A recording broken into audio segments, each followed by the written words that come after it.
Elf Song was written by the Romantic poet Edward Mark and was adapted by Hugo Wolf, an Austrian composer noted throughout his career for his art songs, which are commonly classified as lieds.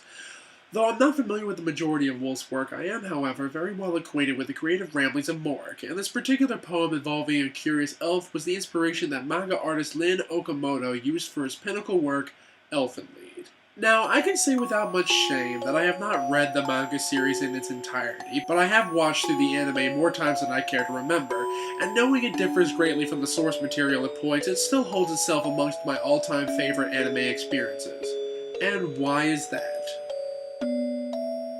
Well, to be completely honest, I haven't a clue.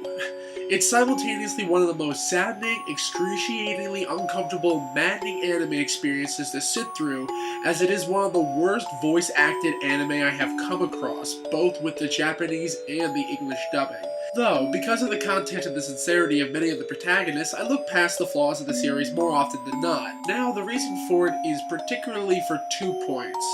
The run of the original manga series, as well as the dedication of the director Mamoru Kanbe. Elaborating, Kanbe is responsible for the 95 incarnation of Psycho Driver, and it's fucking brilliant. As well as his episodes of the series Wild Arms Twilight Venom, based off the video games by the same name. This was a good choice to helm the series, and his style is very reminiscent of anime masters such as Osamu Tezuka and Mamoru Oshii. And considering the strict budget, they did the best what they could with what they had. Remember, I also criticized Perfect Blue for the stiff animation, and Satoshi Kon is a god of anime.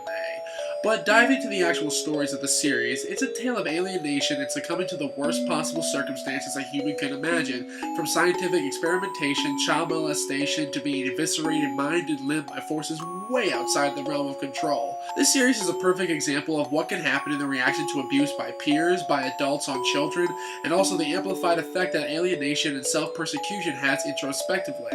These are really vulnerable parts of the human condition, and they exist in all of us, including some of the most heartless and destructive creatures considered humans. Though the plotting is a little bizarre considering its slightly aimless direction, the story is easily followed and the characters are highly relatable given the circumstances. But when approaching the writing, show helper Takao Yoshioka does an admirable effort. But the writing is so stilted at times that my eyes couldn't help but roll continuously in my sockets. However, when the scene is on point and needs to convey a very strong emotion, all of the elements click rather effortlessly. All in all, the series is a good experience with its many devils in the details, and this is usually a series that I can completely understand either someone loving or hating it for many of the same reasons I've mentioned. However, the series remains a powerful work, and you know what? The production on this looks very familiar. What company did this? ARMS? Really? The fuckers who released Night Shift Nurses, Crimson Climax, and La Blue Girl Returns. Sure, they have Kite, but other than Elfen Lied, do they have anything that's really that good? Oh yeah.